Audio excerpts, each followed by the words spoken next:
ស្នេហាយើងទៅមុខមិនដល់ខំដើររហូតដល់ផ្លូវតង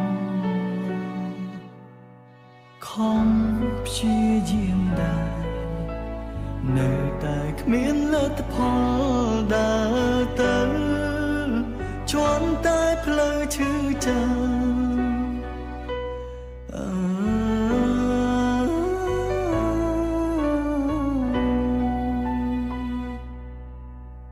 សូមលោកតែសួរបងនៅស្រឡាញ់អូនទេ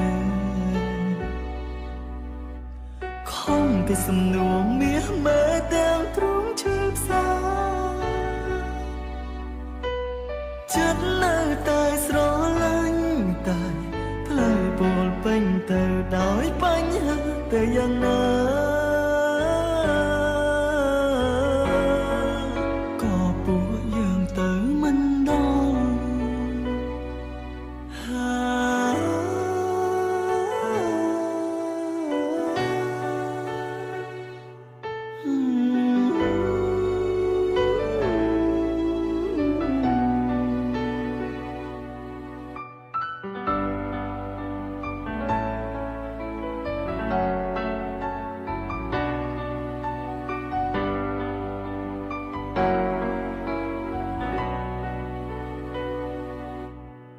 ស្នេ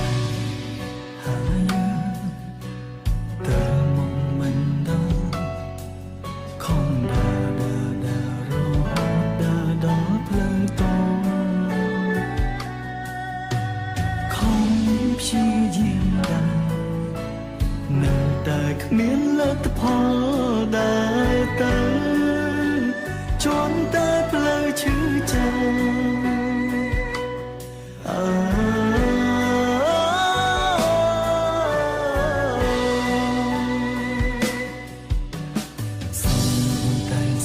បងនៅស្រឡាញ់អូនទេខំទីសំនួរមាសមើលទាំងទ្រង់ឈឺផ្សាចិត្តនៅតែស្រឡាញ់តែផ្លូវពោលពេញទៅដោយបញ្ហាទៅយ៉ាងណាក៏ពួកយើងទៅមិនស្នេហាយើងទៅមុខមិនដល់គ្មាន